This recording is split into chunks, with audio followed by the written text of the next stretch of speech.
Iran के national security का बयान सामने आया, कहा हमारी उंगली ट्रिगर पर टिकी हुई है। ये बहुत बड़ा बयान। ये आयुष एक तरीके से चेतावनी भी है। सीजफायर के बाद तेल पर भी बड़ी जानकारी मिल रही है। अमेरिकी तेल की कीमतों में गिरावट देखी गई है।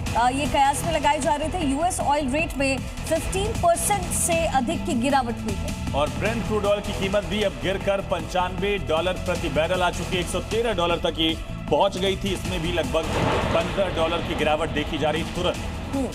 यूके देवनाथ सर भी हमारे साथ, उनसे भी चर्चा करें। लेकिन यूएस ऑयल रेट में 15% से अधिक की गिरावट हुई है। रेट क्रूड ऑयल में गिरावट हुई है। देवनाथ जी, अब अगर एयर डिफेंस सिस्टम को हम देखें तो क्या ये विनिंग सिचुएशन है?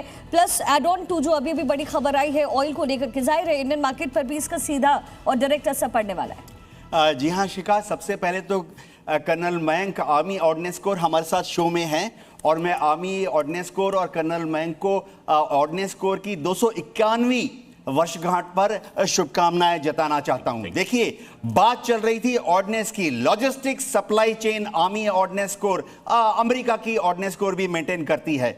युद्ध कैसे आगे बढ़ेगा ये बहादुरी पर निर्भर करता है, वेपन सिस्टम पर निर्भर करता है और पीछे से सप्लाईज आ रही हैं कि नहीं उस पर निर्भर करता है। क्यों डोनाल्ड ट्रंप ने 2 हफ्ते का ये सीजफायर का ऐलान किया? बहुत बड़ा कारण शिखा ये है कि अमेरिका की पेट्रियट मिसाइल खत्म हो गई, थार्ड की मिसाइल खत्म हो गई, इजराइल में आयरन डोम की जो इंटरसेप्टर मिसाइल खत्म हो गई और शिखा टोमाहोक क्रूज मिसाइल पीछे से आ नहीं रही है। मैं ऑर्डिनेंस सप्लाई कोर की बात कर रहा हूं। तो ये 2 हफ्ते में डोनाल्ड ट्रंप ने क्या करना है?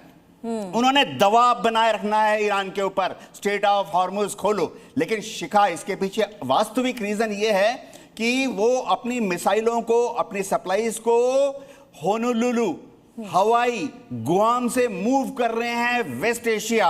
उसमें करीबन 7 से 10 दिन का समय लग जाएगा।